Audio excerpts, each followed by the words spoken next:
সে তুমি যে বিরিয়ানি বানাও, মাটন বিরিয়ানি, চিকেন বিরিয়ানি বা ভেজ বিরিয়ানি, ভালো বিরিয়ানি মশলা এই প্রত্যেকটার জন্য চাই। বেশ কয়েক রকম মশলা দিয়ে এটা বাড়িতে সহজেই বানানো যেতে পারে।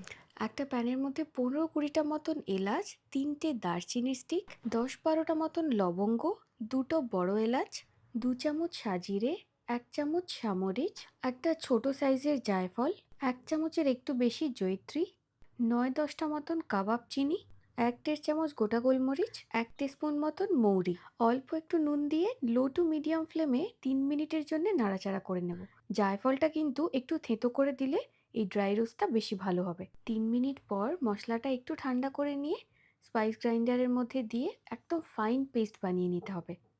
একবার এভাবে বিরিয়ানি মশলা বানিয়ে একটা এয়ারটাইট কন্টেনারে ভরে ফ্রিজে 2 মাস অবধি রেখে ইউজ করা যেতে পারে। মশলা তো হলো, এবার বানাবো বেরেস্তা।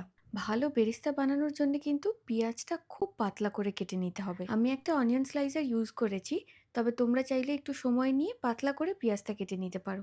বেশ অনেকটা সাদা তেল গরম করে তার মধ্যে পেঁয়াজটা দিয়ে মিডিয়াম টু হাই হিটে ভাজতে হবে।